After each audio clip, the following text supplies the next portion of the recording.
नमस्कार मंडळी, स्वागत आहे तुमचं स्नेहास फूडमध्ये। आज आपण बनवणार आहोत अस्सल गावठी स्टाईल झणझणीत मटण रस्सा, मसालेदार, स्वादिष्ट आणि अगदी घरगुती पद्धतीने। तर चला वेळ न दवडता सुरुवात करूया आजच्या खास रेसिपीला। मटण स्वच्छ धुवून घ्या।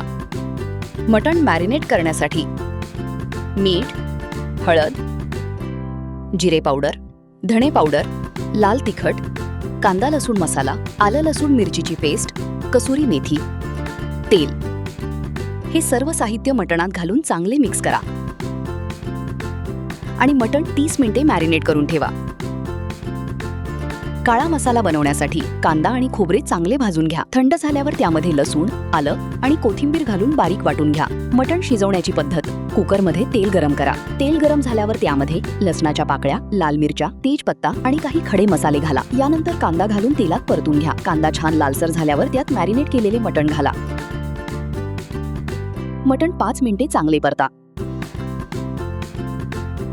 नंतर गरम पाणी घालून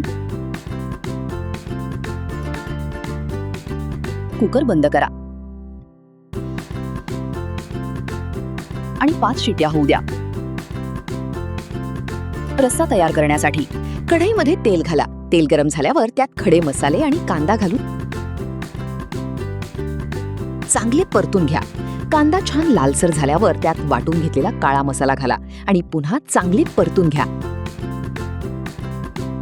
मसाल्यामध्ये हळद, धणे जिरे पावडर, लाल तिखट, कांदा लसूण मसाला घालून तेलात चांगले परता। मसाला 2 मिनिटे झाकण ठेवून तेल सुटेपर्यंत शिजू द्या। मसाल्याला तेल सुटल्यावर त्यात शिजवलेले मटण घाला। सगळं मिश्रण नीट एकजीव करून घ्या।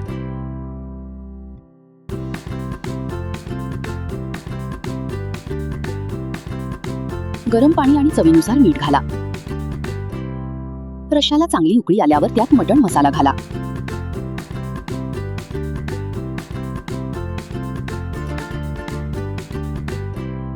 यानंतर थोडी कसुरी मेथी घाला।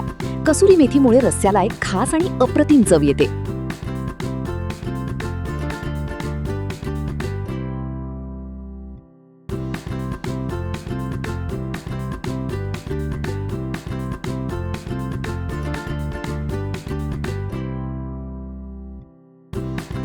शेवटी थोडी कोथिंबीर घालून गॅस बंद करा। यमी!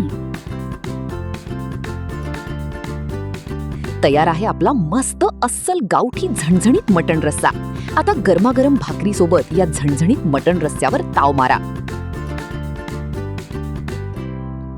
आजची ही झणझणीत मटण रस्स्याची रेसिपी तुम्हाला नक्की आवडली असेल अशी आशा आहे।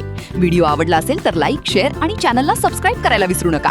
पुन्हा भेटूया अशाच एका नवीन आणि स्वादिष्ट रेसिपी सोबत। तोपर्यंत खा मस्त आणि राहा खुश।